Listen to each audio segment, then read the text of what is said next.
settle down. I think the family were inclined to look down their noses at him until they found out that Uncle Alden was exceedingly wealthy. "How old is your Uncle Alden?" Mason asked. 72, I believe. He was the oldest of the boys. I'm living in his house, manage most of his financial affairs and his correspondence. "Go on," Mason said. Phyllis Leeds said, "I'll have to hit the high spots. Uncle Alden has never married. Recently he met Emily Milicant. She's waiting in the outer office. He fell for her hard. The relatives are furious. They're afraid they'll lose out on the money. They want to have Uncle Alden declared incompetent." "And how do you feel about it?" "I feel that it's Uncle Alden's money and he can do with it just as he pleases." "You're friendly with Emily Milicant?" "Not particularly." "But you'd be glad to see them married?" "No," she said. "I don't think I would, but I do want Uncle Alden to be free to do what he wants." "And what," Mason asked, "do you want me to do?" "Isn't it the law that a person can manage his own property unless his mind becomes so affected that other people can take advantage of him?" "Something to that effect," Mason said. "They're trying to show that he can be imposed upon, and there are certain things they must never find out." "What, for instance?" she said. "That's what I want Emily Milicant to tell you. But before she told you, I wanted you to, well, get the sketch. I think she wants to marry Uncle Alden. You'll have to make allowances for that. Ned Barkler is one of Uncle Alden's closest friends. He knew Uncle up in the Klondike years ago. I asked him to come along." "Shall I ask them to come in?" Mason inquired. "If you will, please." Mason picked up the telephone and said, "Ask Miss Milicant and Mr. Barkler to come in, please." He dropped the receiver into place and glanced expectantly at the door to the outer office. Emily Milicant had quite evidently tried to preserve the contours of youth, although she was somewhere between 45 and 55. She had starved her face into submission, but her body was more obstinate. Despite the hollows under her cheekbones and the wide intensity of her staring black eyes, she retained little rolls of fat just above the hip bones.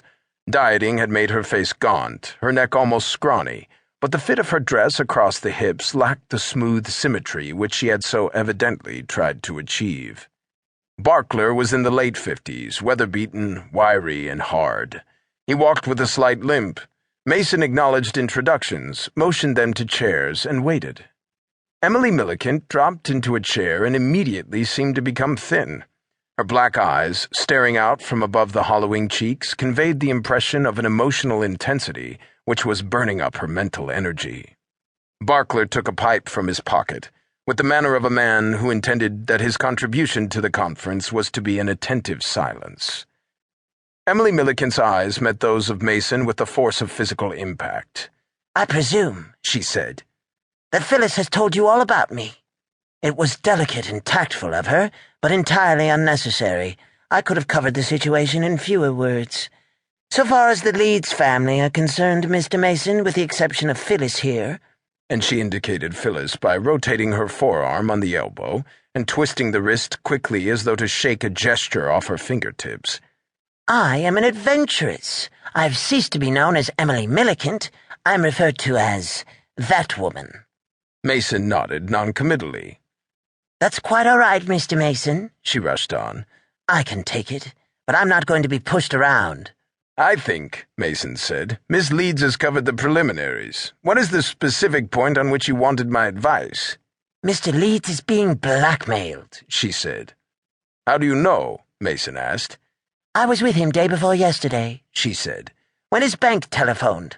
Alden, Mr. Leeds, seemed very much disturbed. I heard him say, 'I don't care if the check is for $1 million. Go ahead and cash it. And I don't care if it's presented by a newsboy or a streetwalker. That endorsement makes the check payable to bearer.' He was getting ready to slam up the receiver when the man at the other end of the line said something else, and I could hear what it was." "What was it?" Mason asked. She leaned forward impressively. "The cashier at the bank, I suppose it was, said, 'Mr. Leeds, this young woman is flashily dressed. She's asking for the $20,000 in cash.' 'That's the face of the check, isn't it?' Leeds asked. The voice said, 'I beg your pardon, Mr. Leeds. I just wanted to be certain.' 'You're certain now,' Alden said, and slammed the telephone receiver back into place. When he turned away from the telephone, I think he realized for the first time that I had heard his end.